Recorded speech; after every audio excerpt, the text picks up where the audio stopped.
오늘 주일 예배에 나오신 여러분 진심으로 환영합니다. 예배하는 여러분들에게 오늘도 주의 은혜가 풍성하길 간절히 소원합니다. 특별히 또 영상으로 참여하신 분도 계실 텐데 댁에서도 전심으로 주께 나아가는 귀한 예배가 되길 소원합니다. 우리 다 같이 일어나서 여는 찬양 부르시면서 오늘 주일 예배를 시작하겠습니다.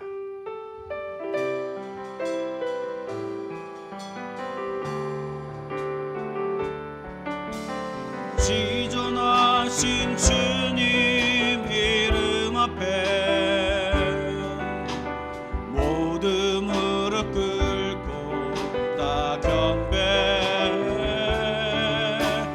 거룩하신 주님 보좌 앞에 엎드려 절하세.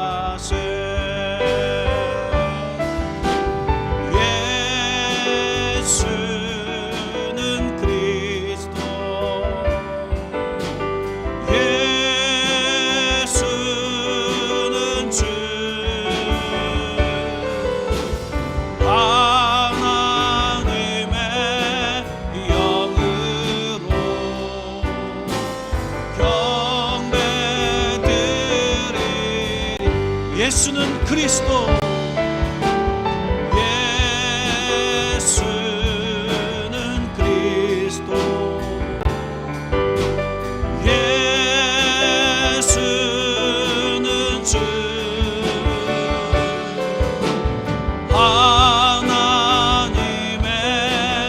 영으로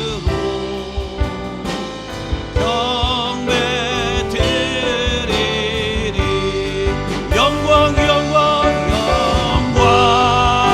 주께, 영광 주께, 영광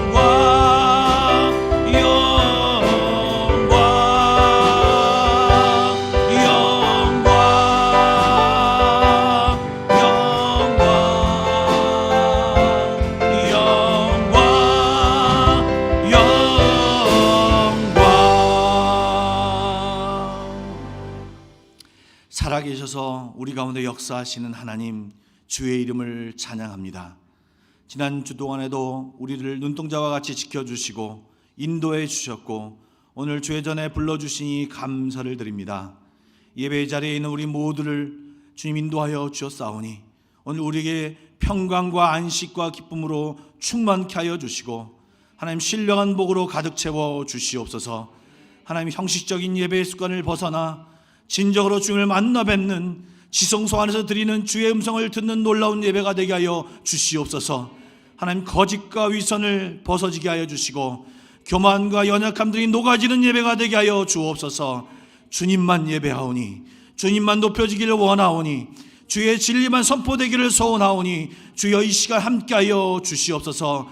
주님만 예배합니다. 모든 것을 성삼위 하나님께서 이끌어 주실 것을 소원하오며 살아계신 예수님의 이름으로 기도드리옵나이다. 아멘.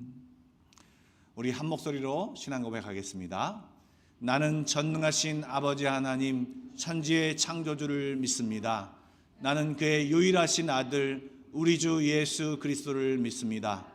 그는 성녀로 잉태되어 동용녀 마리아에게서 나시고 본디오 빌라도에게 고난을 받아 십자가에 못 박혀 죽으시고 장사된 지 사흘 만에 죽은 자 가운데서 다시 살아나셨으며 하늘에 오르시어 전능하신 아버지 하나님 우편에 앉아 계시다가 거기로부터 살아있는 자와 죽은 자를 심판하러 오십니다. 나는 성령을 믿으며 거룩한 공교회와 성도의 교제와 죄를 용서받는 것과 몸의 부활과 영생을 믿습니다. 아멘. 우리 자리에 앉아서 주 앞에 경배 찬양 올려드리도록 하겠습니다. 네, 우리 이 시간에 좀 힘차게 우리 하나님을 높이며 나아가겠습니다.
무엇과도 주님을 바꾸지 않으리. 다른 어떤 은혜 구하지 않으리. 오직 주님만이 내 삶의 도움이시니 주의 얼굴 보기 원합니다. 주님 사랑요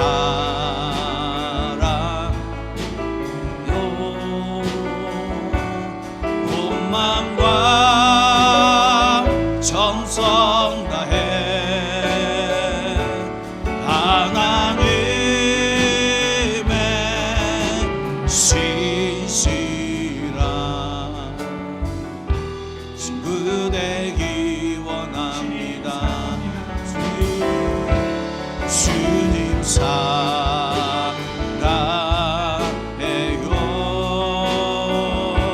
온 마음과 정성 다해 하나님의 신실한 친구 되기 원합니다. 이 시간 기도하며 나가기 원합니다. 정말 여러분 다른 은혜 구하지 않고 주님만을 섬기겠다고 여러분 고백하십니까? 여러분 마음을 주 앞에 드렸으면 좋겠습니다. 한 주간 동안 기도하고 싶었던 것들 이 시간 주 앞에 더욱 간절한 마음으로 기도하며 나아가길 원합니다. 조그만 소리를 내어 우리 다 같이 기도하며 나가겠습니다. 기도하겠습니다. 사랑해 주님 감사드립니다. 하나님 도와주십시오. 주님 전에 나온 모든 성도들에게 주의 은혜를 부어주십시오. 깨닫는 은혜와 하나님을 만나는 은혜와 하나님을 경험하는 은혜와 결단한 은혜를 주십시오. 하나님 한두 귀로 듣고 한 귀로 흘리는 것이 아니라 하나님 이 시간 주님을 만나게 하여 주십시오. 이 시간 하나님을 아버 경험하게 하여 주십시오. 하나님의 귀한 음성을 듣게 하여 주십시오. 우리 가운데 행하신 주님을 만나는 놀라운 역사를 보게 하여 주십시오. 신실하신 하나님, 아버지 신실하신 하나님을 경험하는 하나님 이 시간이 되게 하여 주십시오. 하나님 예배합니다. 예배하는 저희들에게 가진 온갖 아버지 문제를 가지고 나온 저희들에게 복잡한 마음을 가지고 나온 저희들에게 하나님의 마음을 부어주십시오. 하나님의 능력을 부어주십시오. 하나님의 은혜를 부어주십시오. 하나님을 알게 하여 주십시오. 더 좀 깨닫게 하여 주십시오. 주님 그런 예배 되게 하여 주십시오. 그런 예배 되기를 소원합니다. 성령님 붙잡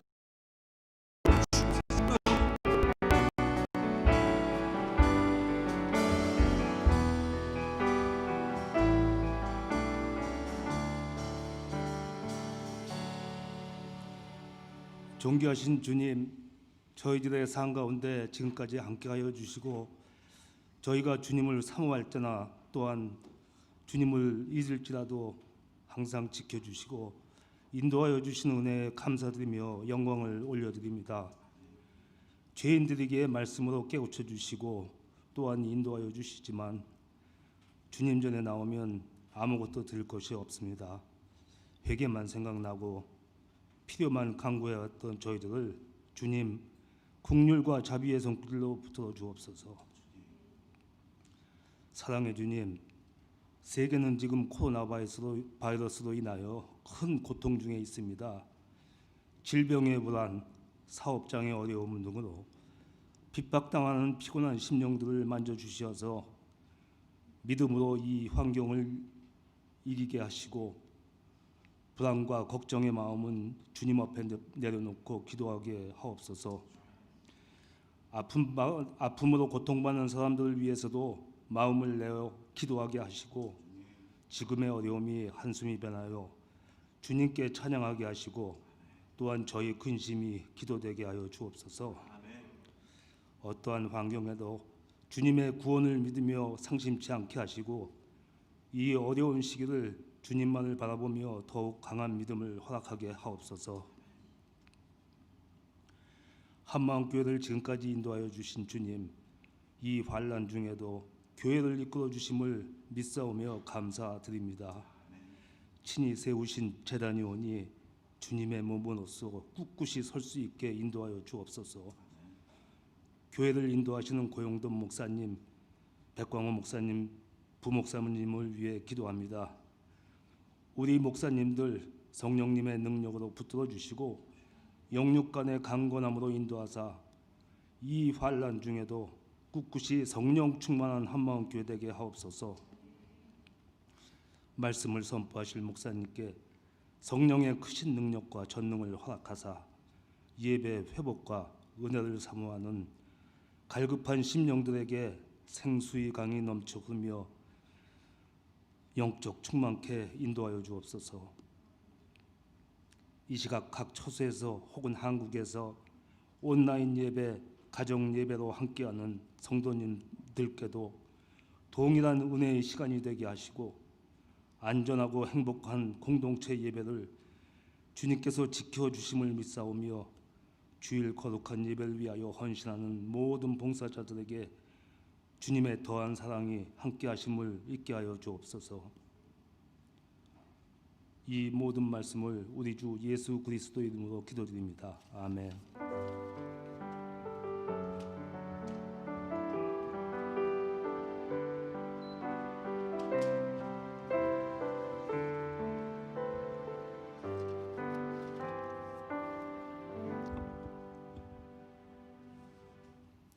오늘 우리에게 주신 하나님의 말씀은 민수기 7장 89절 말씀과 9장에 있는 말씀입니다. 먼저 7장에 있는 한 절 말씀을 합독하며 나가길 원합니다.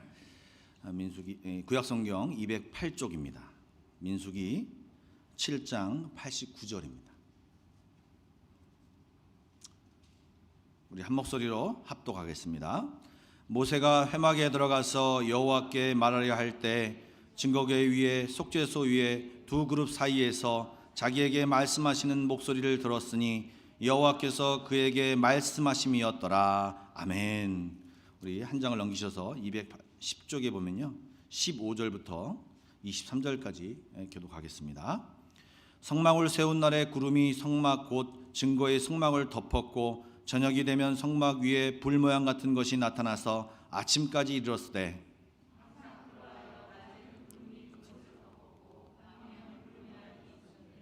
구름이 성막에서 떠오른 때에는 이스라엘 자손이 곧 행진하였고 구름이 머무는 곳에 이스라엘 자손이 진을 쳤으니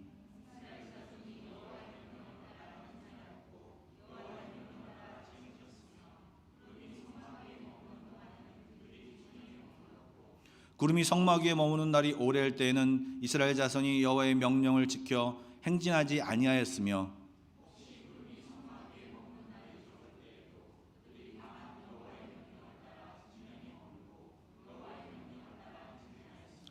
혹시 구름이 저녁부터 아침까지 있다가 아침에 그 구름이 떠오를 때에는 그들이 행진하였고 구름이 밤낮 있다가 떠오르면 곧 행진하였으며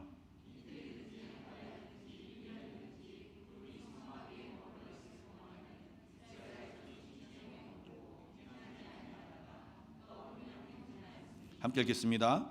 곧 그들이 여호와의 명령을 따라 진을 치며 여호와의 명령을 따라 행진하고 또 모세를 통하여 이르신 여호와의 명령을 따라 여호와의 직임을 지켰더라. 아멘. 한 주간 동안 평안하셨습니까? 오늘도 여러분의 얼굴을 뵈니까 너무나 좋고 주의 은혜를 귀하게 나누는 시간이 되기를 간절히 원합니다. 지금 이스라엘 백성이 이제 광야에서 행진하는 그 모든 과정 속에서 하나님이 우리에게 원하시는 것이 무엇인지를 특별히 민수기를 통하여서 깨닫기를 원합니다. 지금 현재 우리 교회가 7장과 8장과 9장과 10장 초반부까지의 내용을 한번 여러분들 오늘 함께 나누려고 하는데요. 이스라엘 백성은 지금 신의 광야에 있습니다. 하나님으로부터 율법을 받았고 또 성막을 지었습니다. 그리고 이제 하나님으로부터 모세를 통하여 이렇게 살아라고 하는 하나님의 말씀을 들었죠. 우리가 지난주에 5장과 6장을 통해서 정결하라, 그리고 서로 사랑하라, 단결하라, 헌신하라, 그리고 하나님의 축복이 있어야만 너희들이 이 광야를 잘 걸어나갈 수 있다라고 하면서 이야기하셨습니다. 어찌 보면 지금 이제 하실 말씀을 다 이야기하신 것 같습니다. 이제 떠나기만 하면 될 것 같습니다. 그런데 민수기의 구조를 보면요, 그렇게 6장까지 하나님의 축복까지 딱 하면, 여러분 우리가 보통 주일날 축복을 하면 딱 집으로 가지 않습니까? 그것처럼 이제 여호와의 축복을 받았으면 이제 바로 떠나는 장면이 나와야 되는데 다시 지금 이 성막을 지었을 때 이야기가 나옵니다. 무슨 말이냐면 조금 의외의 상황이 발생하는데요. 시간이 다시 한 달 전으로 이동합니다. 즉 성막이 완성되었을 때 이스라엘의 리더들, 그 지휘관들이 그 성막을 보존하고 그 여러 가지 활동을 하는데 필요한 어떤 수레나 소를 바치는 이야기가 지금 7장 1절과 2절에 나와 있다는 것입니다. 즉 헌물을 바치고 하나님 앞에 자기의 마음을 드리는 이 사건이 7장에 기록되어 있습니다. 제가 좀 의외라고 하는 말씀을 좀 드렸는데 바로 이거는 얘기하지 않아도 될 것 같은데 지금 민수기의 시간상도 맞지 않은데 이 여기에 7장, 8장, 9장에 삽입하여서 이야기가 나오고 있다는 것입니다. 7장에는요 지금 12지파가 아까 예물을 드린다고 하는데요, 이제 이 이후에 7장의 내용을 보면 시편 119편이 성경에서 가장 긴 장입니다. 그런데 그 119편을 제외하고는요 이 민수기 7장이 가장 긴 장입니다. 그런데요 희한하게 한 5절씩 끊어서 12지파가 하는 행동이 똑같습니다. 하나님 앞에 바치는 내용도 똑같습니다. 이 성막을 위해서 바치는 내용도 똑같은데 유다 지파가 나와서 이렇게 바쳤습니다. 다음 지파가 나와서 이렇게 바쳤습니다. 이거를 무려 88절까지, 그리고 맨 마지막에는 정리해서 이들이 바친 것이 이것이다라고 하는 것을 얘기할 정도로 지금 이 헌신하는, 이 12지파 헌신하는 내용을 씁니다. 그리고 8장에는요 이미 레위지파의 위임식이 끝났어요. 제사장의 위임식도 끝났고 레위지파의 위임식도 끝났는데 그 내용을 다시 적습니다. 그리고 9장에는요 이들이 이제 유월절을 준수하는 내용들이 나옵니다. 한번 슬라이드를 다음 슬라이드 한번 보여주시겠습니까?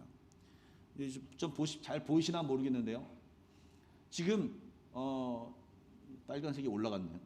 빨간색 그 내용이 뭐냐면 지금 2년 2월 1일 날, 출애굽한 지 2년 2월 1일 날, 지금 빨간색 때문에 지워진 것이 인구를 조사한 그때가 지금 민수기 1장에 나온 내용이 저 바로 밑에 있습니다. 그런데요 지금 위에 지금 성막을 완성하고 모든 헌물을 한 내용은요 한 달 전 2년 1월 1일 그때 이야기 내용들이 지금 이야기되고 있다는 말씀입니다.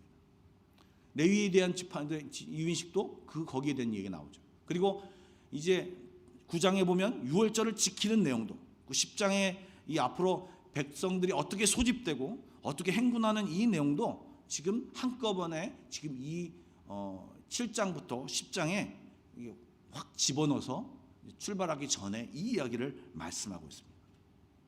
여러분, 왜 시간의 순서를 지금 가지고 적다가 갑자기 시간의 순서에 관계없이 이 내용들을 집어넣어서 지금 하나님의 이 모세를 통해서 이것을 적게 하십니까? 이 내용의 전반적인 내용은 무슨 내용이냐? 성막에 대한 내용을 계속 얘기하고 있습니다. 그리고 여러분들이 읽어보셔서 알겠지만 이 하나님이 지시한 내용들을 이스라엘 백성들이 어떻게 순종하고 어떻게 하나님 앞에 예물을 드리고 헌신한 삶을 살았는지를 7장에서부터 10장까지 초반부까지 이야기를 하고 있다는 것입니다. 이 이야기는 뭐냐면 바로 이 이스라엘 백성이 이 광야사를 떠나기 전에 다시 한번 얘기하고 싶은 것이 무엇이냐면 너희들의 삶 가운데 여호와를 중심으로 살아라. 이야기를 다시 하고 싶어서 지난 이야기지만 그 이야기를 끄집어서 다시 한번 이야기하고 있는 것입니다. 여호와의 명령을 따라 사는 삶, 여호와를 기억하는 삶, 너희 한가운데 성막이 있고 하나님을 섬기는 것이 너희 안에 있다. 너 이제 그 믿음대로 살아라.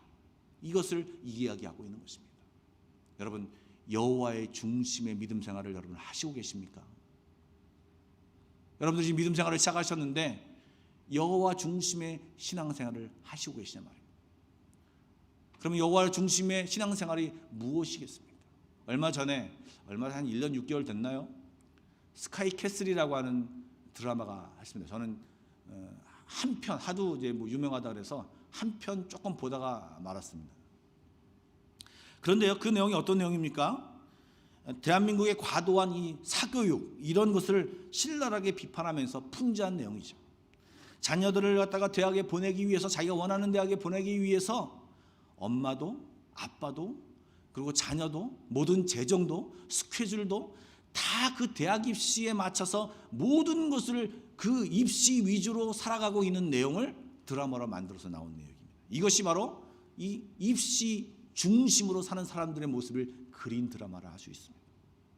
여러분들 60, 70년대 보면 이제 너무 우리가 못 사니까 우리 아버님 세대들 중에서 이제 뭐라고 했습니까? 너무 못 사니까 자녀가 있으면 가장 큰 아들 아니면 아들, 이 아들만 대학을 보내려고 노력하고 그 다음에 나머지 자녀들은 대학도 못 가게 하고 그리고 이 아들이 네가 출세하면 우리 집안을 살릴 수 있다라고 하면서 한 아들만, 한 특별히 큰 아들만 성공시키려고 노력을 하고 나머지 자녀들에게는 희생을 강요할 때가 있었습니다.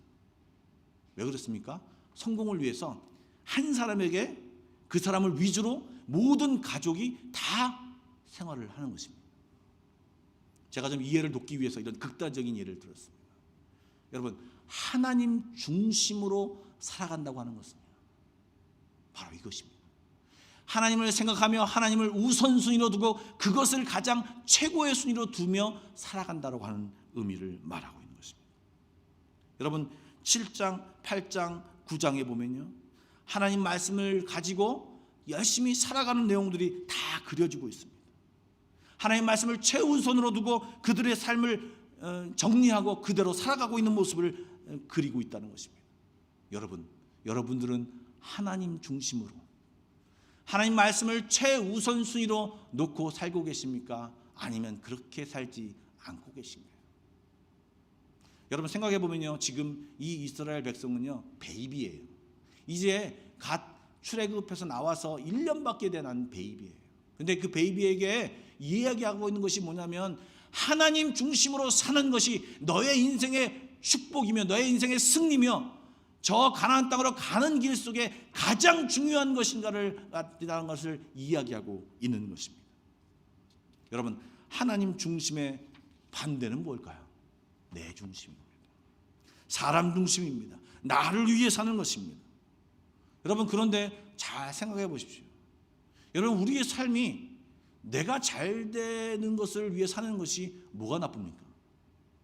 그렇게 살아야 되는 것이 맞지 않습니까?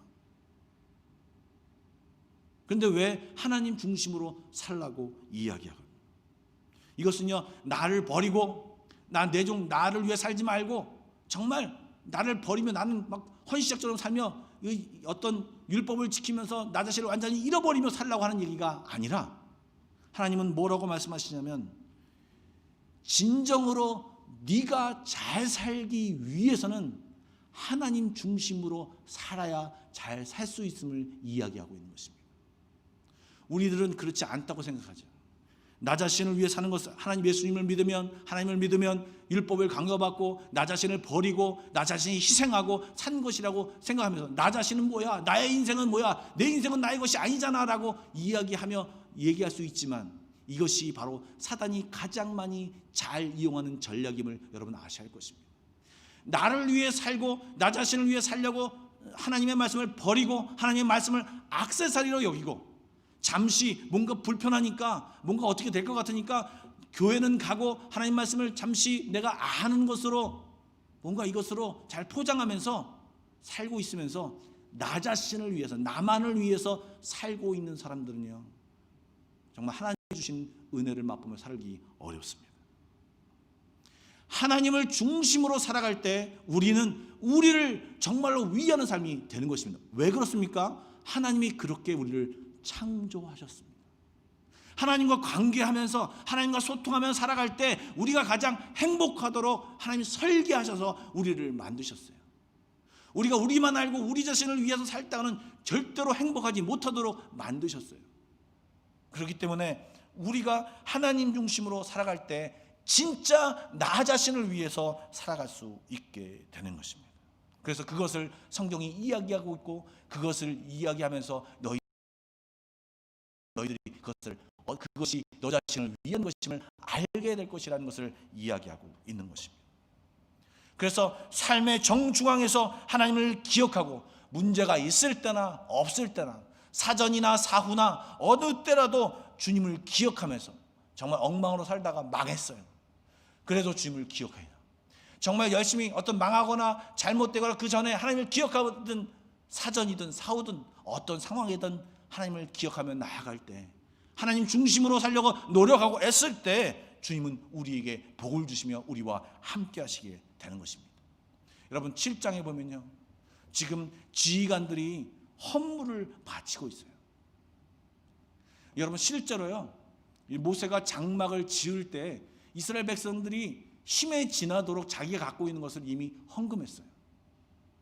그런데 지금 장막을 다 지은 뒤에도요, 또다시 이들이 누가 뭐라고 하는데 자진해서 이 필요한 수레와 이 소나 이런 것들을 가지고 왔습니다.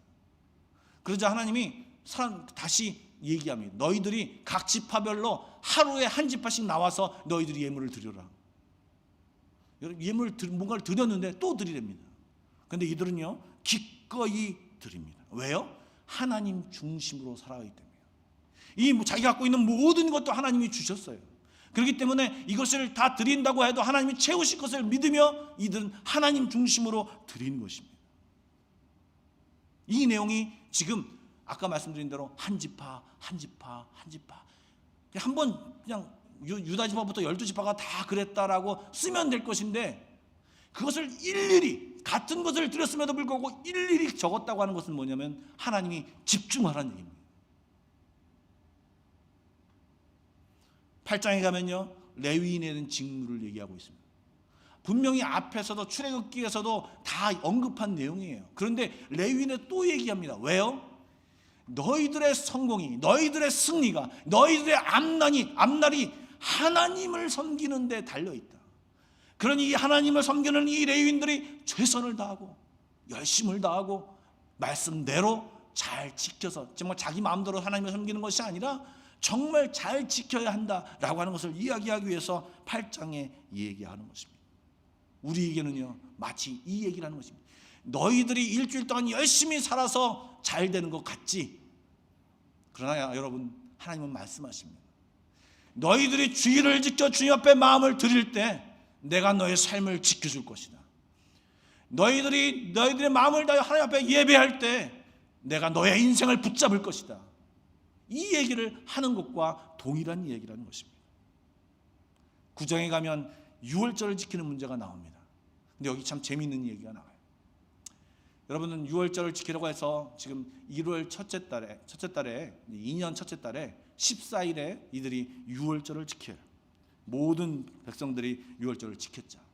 그런데요, 4절 5절이 지금 하나님 유월절을 지키라고 해서 이스라엘 백성과 함께 유월절을 지켰습니다. 그래서 다 따라 행하였더라라고 합니다. 근데 뒷절 6절 7절 말씀을 보여주시죠.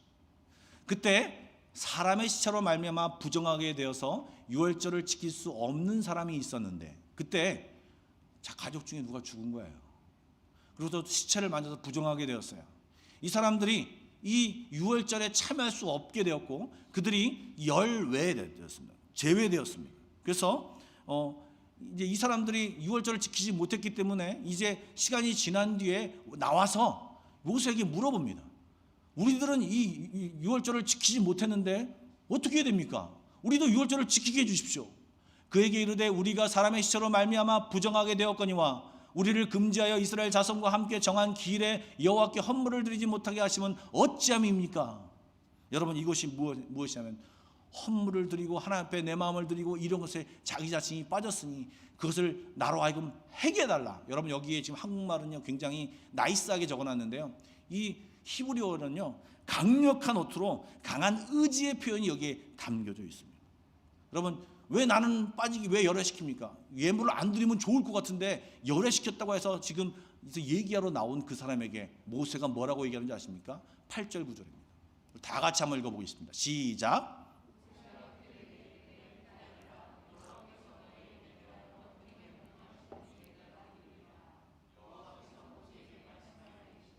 예, 모세도 모르는 얘기를 물어본 거예요.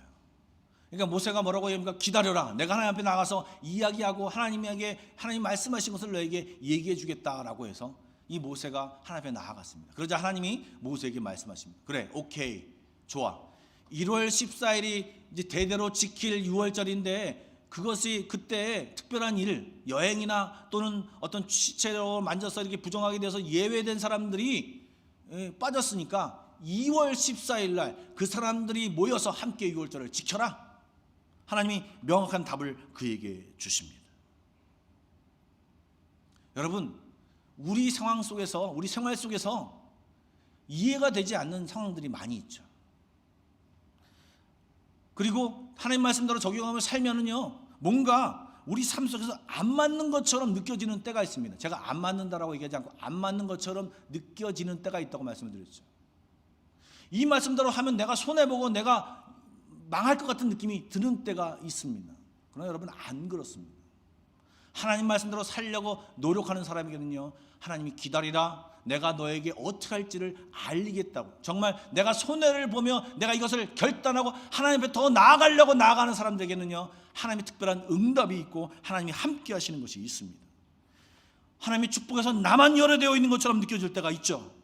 이해가 안 되는 것이 아니라 어쩔 때는 억울함마저 느낄 때가 있습니다. 그럴 때 하나님 중심으로 사는 사람들은요, 가만히 있지 않습니다. 그럴 때 어떻게 하느냐? 하나님께 나와서 묻습니다. 하나님, 이것은 왜 이렇습니까? 하나님, 이것은 왜 이렇습니까? 라고 묻습니다. 여러분, 그런데 이렇게 못 사는 사람이 왜 이렇게 많은지 모릅니다. 하나님을 믿는다고 하면서도 하나님 중심으로 산다고 하면서도 그 말씀대로 살지 못하고 엉망으로 내 마음대로 내 생각대로 살아가는 사람이 얼마나 많이 있는지 모릅니다. 그러기에 수많은 사람들이 하나님의 영광을 가리며 살아가고 있습니다. 힘들어서 어려워서 교회에 나와서 하나님 살려달라고 기도했을 때 하나님이 한국에 커다란 부흥을 줬더니 이제 먹을만 하고 경제적인 유익을 누리니까 하나님께 나오지 않고 자기에게 주어진 것들을 쓰느라고 정신이 없어서 하나님을 외면하고 살고 있는 우리들입니다. 조금 배웠다고 하면, 하나님 말씀을 안다고 하면, 조금 직분을 가지고 있다고 하면, 그렇지 않은 사람들, 나온 지 얼마 안 된 사람들에게 이렇게 하는 것이 맞다라고 얘기하면서 다른 사람을 주장하려고 하고, 어떤 은사를 가지고 있으면 남들을 판단하고 그것을 자랑하고 남들을 주장하려고, 이것은 이렇게 하는 거야, 내가 기도해봤더니 이런 거야 라고 하면서 이렇게 살아가는 사람들이 저희들입니다. 은사를 가지고 있으면 더욱더 겸손하게 기도하고 하나님 중심으로 살아가고 말씀 아래, 하나님 아래 살려고 노력하고 더 섬기려고 노력하고 하나님 앞에 순종하려고 노력해야 되는 삶인데, 우리 인간들은 연약하여서 조금만 더 안다고, 성경을 조금만 더 안다고 생각할 때는 에헴 오히려 위에 서면서 이렇게 하는 거라고 지적질하며 살기를 좋아하는 것이 저희들입니다. 하나님보다 위에 서 있지 마십시오. 하나님을 빙자하여 남들 위에 군림하려고 하지 마십시오. 말씀 아래 순종하려고, 하나님 앞에 내 마음을 드리려고, 내 것을 드리려고 노력하십시오. 그럴 때 하나님의 놀라운 은혜가 우리에게 나타나게 되어 있는 것입니다. 10장에 보면 나팔에 대한 이야기가 나옵니다. 3절, 4절, 5절 말씀 보여주시죠. 나팔을 2개 불면 어떻게 해라, 나팔을 하나만 불면 어떻게 해라, 크게 불면 어떻게 해라, 이런 내용들이 이 나팔 소리에 대해서, 규정에 대해서 나옵니다. 여러분, 나팔은요 하나님의 말씀을 상징합니다. 여러분, 나팔을 2번 불었을 때 화명문에 모여야 되는데 딴 데로 가버린다든가, 여러분 정확히 말씀을 정확히 알아야죠. 그리고 그 말씀에 따라서 순종해서 와야 되죠. 여러분, 우리는 자꾸 헷갈립니다. 성경을 많이 아는 사람, 방언하는 사람, 은사가 많이 있는 사람을 대단하다고 생각합니다. 그것이 옛날 가르침입니다. 아닙니다. 여러분, 진짜 하나님 중심으로 말씀 아래에 순종하며 살아가는 사람이 하나님이 기뻐하시는 사람입니다. 저는 목사이기 때문에 어떤 목사님이 말씀을 너무 잘하면 와, 진짜 그 목사님 대단하다라고 생각이 되어요. 말씀을 어떤 내용을 풀어도요, 나 같으면 그냥 이렇게 얘기하고 있는데 그 목사님 말씀은 정말 멋지게 풀어내는 그 목사님을 볼 때 와, 정말 대단하다라고 느껴집니다. 근데 여러분, 그거 아십니까? 하나님은요 말씀을 잘하는 목사님, 말씀을 잘 풀어내는 목사님보다 더 좋아하시는 목사님이 누군 줄 아십니까? 그 말씀대로 살아가는 사람입니다. 그 말씀들에게 순종하는 사람입니다. 말씀 잘 못 전해도, 말씀을 잘 엉망으로 전해도 여러분, 주신 말씀을 듣고 그 말씀을 열심히 실천하고 살려가는 그 사람에게 하나님은 집중하고 계십니다. 여러분, 하나님을 거창하게 믿던 사람들이 궁중에 다 있었어요. 사울 시대에 그 궁중에 다 있었어요. 그런데 하나님의 시선은 어디에 있었는지 알아요? 들판에 있는 다윗에 있었어요. 보잘것없는 목동, 8번째 막내 아들. 그러나 그가 순종하며 하나님 말씀을 귀하게 여기고 하나님 중심으로 살아가며 그 현장에서 살아갈 때 하나님의 시선은 궁중에 있지 않냐고, 그 목동에, 그 양을 치는 냄새나는 그곳에 하나님이 그와 함께 하셨다는 것입니다.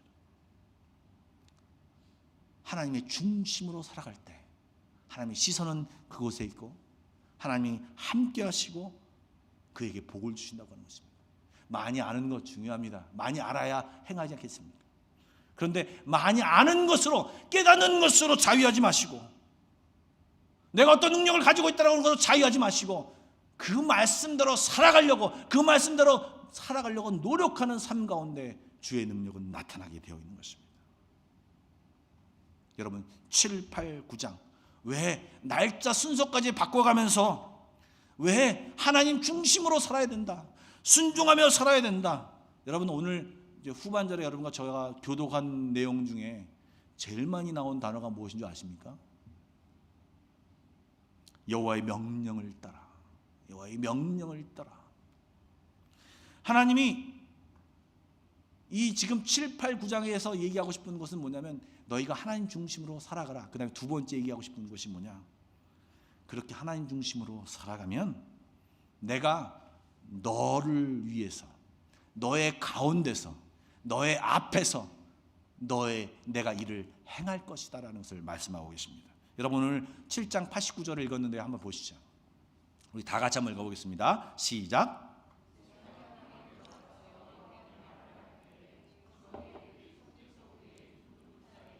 자기에게 말씀하시는 목소리를 들었으니 여호와께서 그에게 말씀하심이었더라. 아멘. 여러분 지금 7장에 이스라엘 백성의 지도자들이 자기의 물질을 가지고 자기가 분명히 그것을 써도 되는데 뭐라고 얘기하지 않았는데 그것을 가지고 주님 앞에 드리며 헌신하며 나올 때, 여러분 순종하며 나올 때, 하나님 중심으로 살아가려고 나올 때 하나님은요 89절의 맨 마지막 7장 맨 마지막 구절에 뭐냐면 그에게 말씀하셨다고 하는. 여러분 하나님은요 말씀하시는 하나님이세요. 그냥 아무 말 하지 않고 그냥 침묵하시는 하나님이 아니시라, 물론 그럴 때도 있으셔요. 그런데 하나님은 죄송합니다. 하나님은요 수다장이세요. 진짜 말씀하신 얘기가 많습니다. 여러분 성경 보십시오. 하나님이 여호와가 말씀하시다고 수도 없이 나옵니다.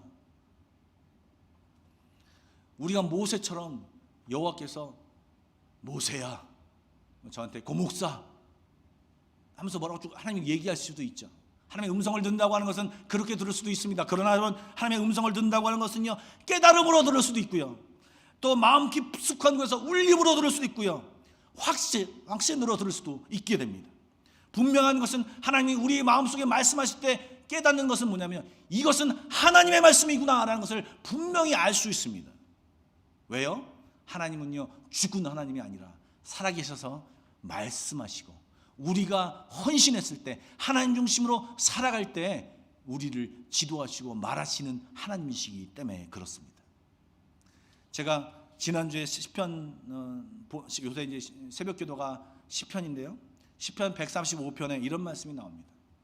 열국의 우상은 은금이요 사람 손으로 만든 것이라. 입이 있어도 말하지 못하며 눈이 있어도 보지 못하며 귀가 있어도 듣지 못하며 그들의 입에는 아무 호흡도 없으니 그것을 만든 자나 그것을 의지하는 자가 다 그것과 같으리로다. 다 헛되다라고 하는 얘기죠. 여러분 세상의 우상들은요 은금으로 만들어져 있습니다. 그리고 입도 만들고 다 만들었지만 말하지 못하는 입입니다. 듣지 못하는 귀입니다. 행동하지 귀가 있어도 또 손이 있어도 행하지 못하는 우상들입니다. 여러분 그래서 우상들을요 이것을 갖다가 감추기 위해서요 대부분의 우상들은요 엄청나게 크게 졌습니다. 여러분 한번 보시겠습니까? 애굽의 이집트 신전입니다. 여기 저 밑에 있는 것이 사람들이죠. 엄청나게 크게 져서 아무것도 할 줄 못하는데 그냥 못하는데 내가 이렇게 크다, 사람들에게 웅장함을 얘기하고 압도감을 주기 위해서 모든 우상은 크게 만들었습니다. 이 람세스 2세와 왕비를 칭찬하기 위해서 만든 신전이라고 합니다. 여러분 또 아테네에 있는 파르테논 신전입니다. 지금 이것을 복원하고 있는데요, 저기 사람들을 보시죠. 굉장히 크게 지었습니다. 왜요?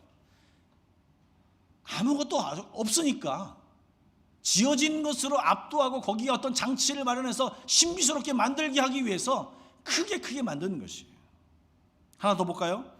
에베소에 있는 아데미 신전입니다. 이것은 이제 벌써 다 이렇게 폐허가 됐죠. 그 당시에 거기가 그리스 지역이고 또 지금 터키 지역이기 때문에 전쟁이 많았기 때문에 다 폐허가 됐습니다. 그런데 그것을 이제 복원한 상상도입니다. 엄청나게 크게 지어졌죠. 그런데 여러분 솔로몬 성전이 엄청나게 아름답고 그렇다고 하죠. 그 솔로몬 성전의 크기가 얼마인 줄 아십니까? 30m입니다. 위로는 15m입니다. 거기는 하나님의 형상이 없어요. 제사만 드리는 곳이에요. 성막은 더 초라했습니다. 우상은 반응하지 못하고 우리가 아무리 기도해도 응답하지 못하고 잠시 우리를 속이기 위해서 사단이 또 마술사가 어떤 것을 행함으로 인해서 사람들을 미혹하기 위해서 어떤 현상을 보여줄 수 있지만, 한순간적으로 보여줄 수 있지만, 하나님처럼 계속해서 동일하게 우리를 위하여 앞에서 뒤에서 위에서 언제든지 항상 도와주시는 분은 없다라고 하는 것입니다.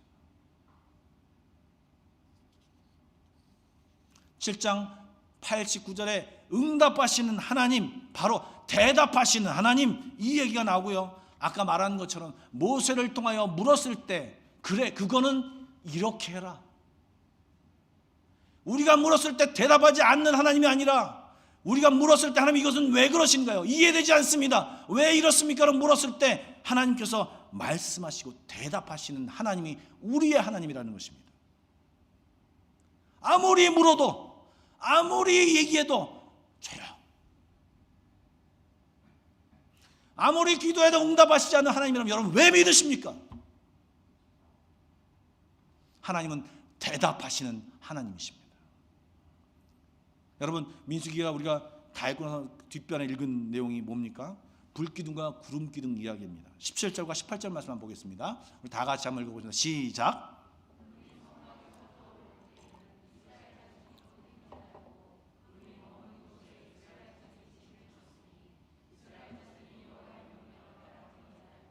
이스라엘 자손이 여호와의 명령을 따라 행진하였고, 여호와의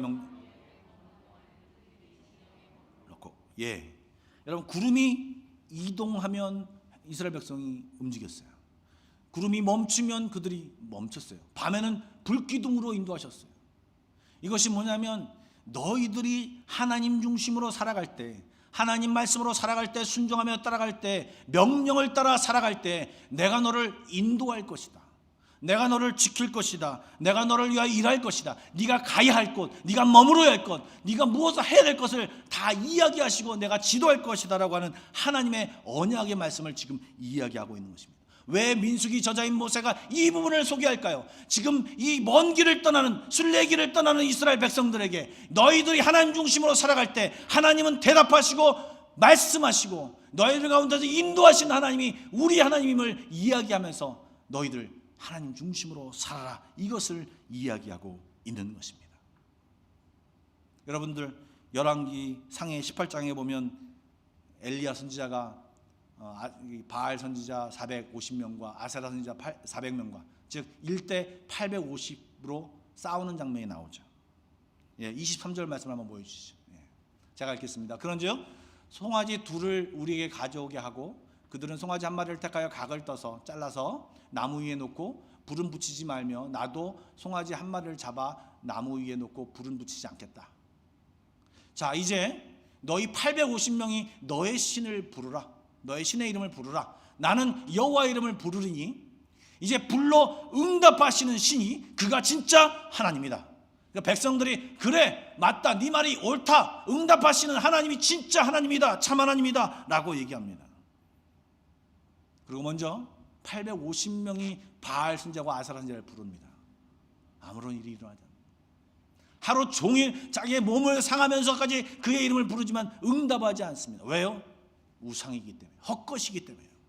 그러나 엘리야 선지자가 주의 이름 여호와 이름을 불렀을 때 하늘에서 불이 떨어지며 그 모든 그 저기 올려놓은 그 송아지를 다 핥고 나무 장작기를 다 핥고 물을 뿌렸던 것들을 다 핥는 놀라운 역사가 일어났죠.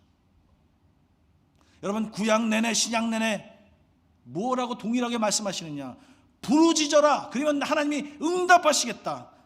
내가 너를 위하여 부르짖으면 내가 너를 위해 일하겠다라고 하는 내용들이 곳곳에 나와 있습니다.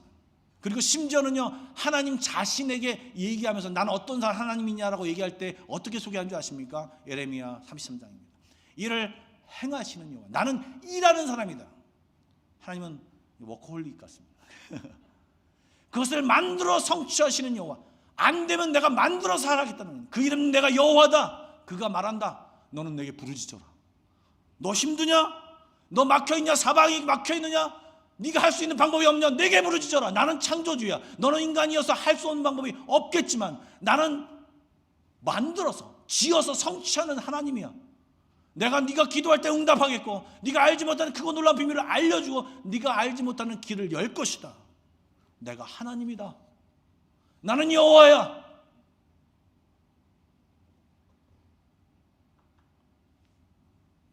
여러분, 우리 하나님은 응답하시는 하나님, 일하시는 하나님, 우리의 기도에, 우리의 조그만 신음소리에도 대답하시는 하나님이십니다. 그렇다면 지금 이 민수기의 저자가 하나님 중심으로 살아라, 그 하나님 중심으로 살면 하나님이 응답하시고 너희 가운데 행할 것이다, 이 놀라운 두 가지의 기둥을 가지고 이 광야세로 나아가면 너는 하나님이 약속하신 그 가나안 땅에 들어갈 것이다, 이 이야기를 하고 있는 것입니다.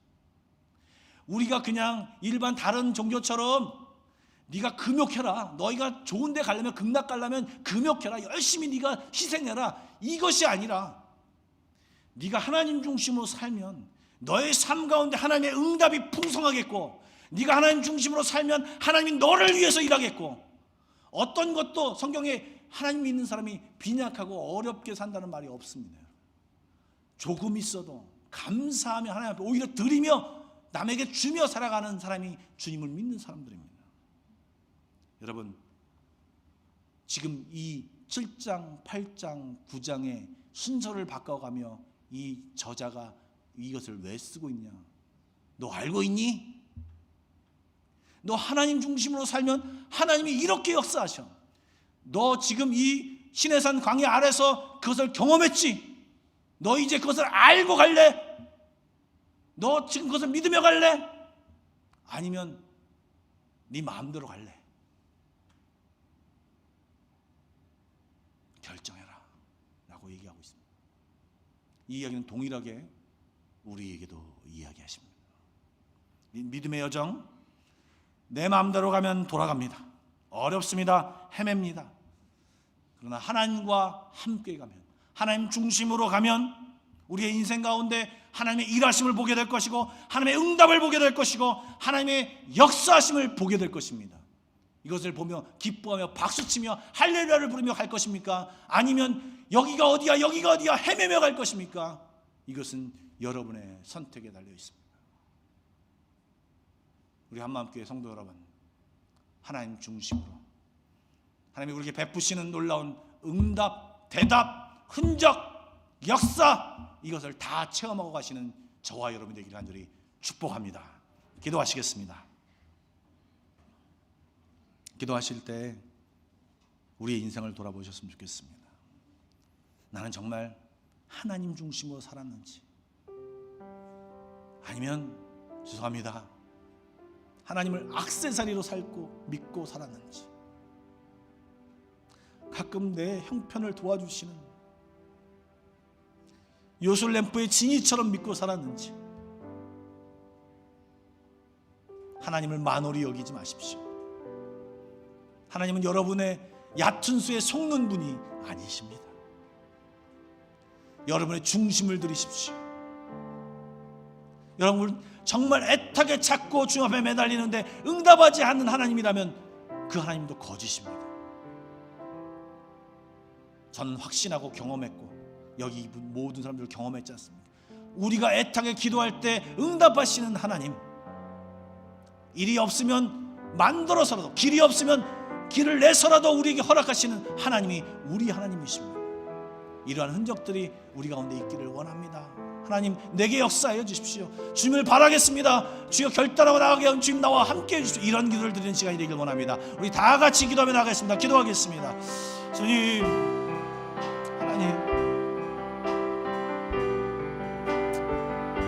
우리를 보게 하여 주십시오. 우리 안에 삶의 열매가 얼마나 많이 있는데, 하나님을 믿는다고 하면서도 다른 사람의 비판은 그렇게 하면서 나 자신을 비판하지 못하고, 나 자신에 있는 죄악은 보지 못하고, 나 자신에 있는 열매는 없고 있음을 보게 됩니다.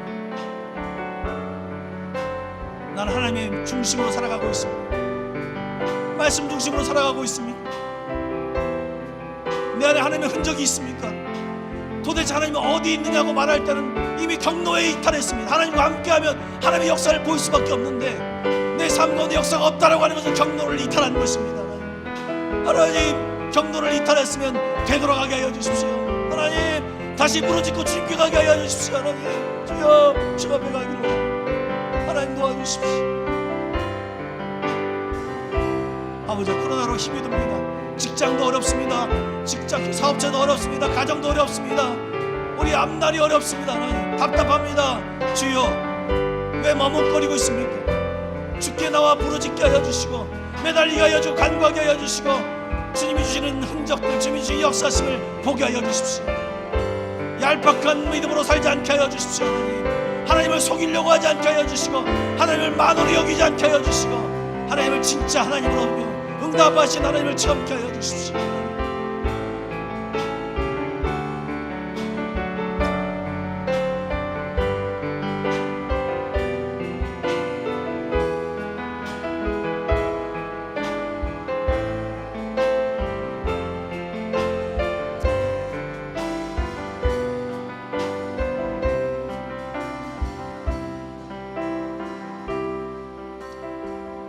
우리 하나님은 돌로 만든 하나님이 아닙니다. 금과 은으로 만든 하나님이 아닙니다. 죽어있고 아무 말도 하지 못하고 대답하지 않는 하나님이 아닙니다. 우리 하나님은 대답하신 하나님, 응답하신 하나님, 우리 가운데 일을 행하신 하나님, 우리를 인도하신 하나님, 우리를 어떠한 가운데서도 구원하시는 하나님이십니다. 하나님, 이 하나님을 맛보아 살게 하여 주시옵소서. 하나님, 내 주변에 주의 흔적들이 있습니까? 하나님, 정말 계속 하나님 중심으로 살아가게 하여 주시고 내 주변에 하나님의 흔적들, 하나님의 역사심이 없다면 경로를 이탈하는 것으로 알고 하나님께로 나아가게 하여 주십시오. 주의 이름을 부르며 다시금 주님의 말씀 아래, 주의 명령 아래 살게 하여 주옵소서. 그래서 하나님의 놀라운 흔적이 우리의 삶 가운데 풍성할 수 있도록 인도하여 주옵소서. 그런 삶이 우리 가운데 가득하기를 소원하며 살아계신 예수님의 이름으로 기도드리옵나이다. 아멘. 찬송가 353장 부르시면서 준비하신 예물을 함께 드리도록 하겠습니다.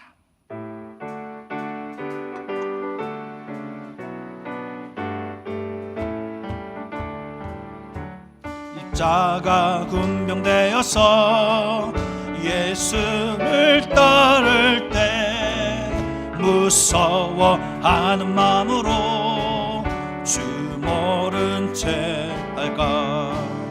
나의 주 그리스도 나를 속량했으니 나 십자가를 벗으는 저 멸류관 쓰리. 5절입니다. 승리의 그날 이르러 십자가 군병들 개가를 불러 영광을 주님께 돌리리. 나의 주 그리스도 나를 속량했으니 나 십자가를 벗으는 저 멸류관 쓰리. 나의 주 그리스도 나를 속량했으니 나 십자가를 벗으는 저 멸류관. 우리 다시 한번 부를까요? 나의 주 그리스도 나를 속량했으니 나 십자가를 벗으는 저 멸류관. 기도하시겠습니다. 좋으신 하나님, 주의 전에 나와 예배하며 오늘도 믿음으로 주 앞에 예물을 드립니다. 주님은 나의 하나님이십니다. 내가 주님을 붙들고 살겠습니다. 주님 도와주십시오. 주님을 액세서리로 삼는 것이 아니라 주님은 나의 전부이십니다. 이 세상을 살아가며 연약하고 불안하고 염려로 살아가는 것이 아니라 주님과 동행함으로 승리를 외치며 기뻐하며 함성과 할렐루야를 부르며 살게 하여 주옵소서. 주님을 높이며 살아가는 인생들이 되게 하여 주시고 정말 주님이 나와 동행하심으로 날마다 하나님을 기뻐하며 살게 하여 주옵소서. 우리의 가정 가운데 함께 하여 주십시오. 직장과 사업자 위에 함께 하여 주십시오. 우리의 자녀들의 미래와 우리들의 계획과 우리들의 앞날을 위해 주여 함께 하여 주옵소서. 주로 인하여 우리들의 삶 안에 풍성한 삶이 넘치도록 하여 주옵소서. 그 모든 것을 믿으며 기대하며 예수님의 이름으로 기도드리옵나이다. 아멘.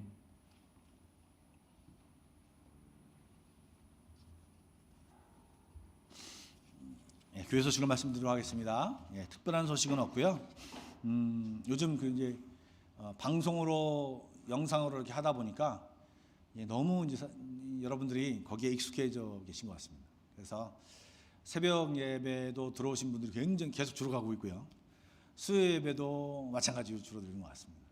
지나도 좋으니까 여러분들 한 번씩 들으시고 여러분들 삶 가운데서 시간을 내셔서 예배하고 또 하나님을 기억하고 오늘 말씀처럼 하나님 중심으로 사는 저와 여러분이 되길 간절히 원합니다. Pray Together 1, 2, 3 기도점을 가지고 기도해 주시고요. 우리 온라인으로 헌금하신 분들, 헌금 계좌들 좀 보여주시죠. 이미 아시게라 생각이 되어 주시고요. 많이 참여해 주시면 감사하겠습니다. 우리 좌우 옆 사람과 함께 좀 이렇게 얘기할까요? 하나님 중심으로 살아갑시다.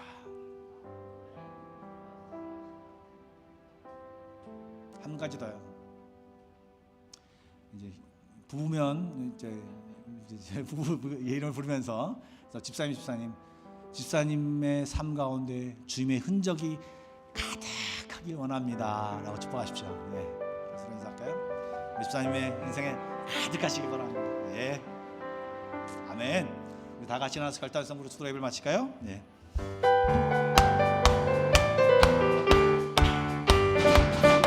내가 매일 기쁘게 설레게 해가 주의 팔이 나를 안보하며 내가 주의 금복을 받는 참된 비결 주의 영이 함께함이라.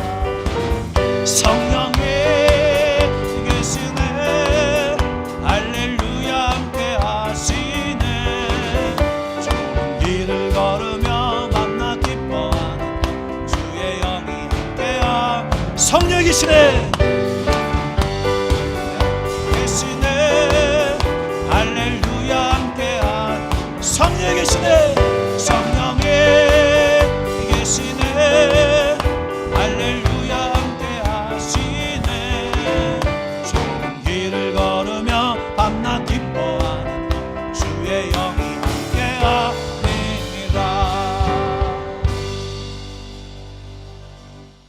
이제는 우리 주 예수 그리스도의 은혜와 하나님 아버지의 놀라우신 사랑하심과 성령님의 감화감동과 교통과 인도하심이 오늘도 하나님 중심으로 살아가려고 다짐하는 모든 성도들 위에와 나의 삶 가운데 주의 흔적들이 가득하기를 소망하는 성도들 머리 위에 또 그의 가정과 또 직장과 우리 교회 위에 지금부터 영원까지 함께 하시기를 간절히 축원하옵나이다. 아멘.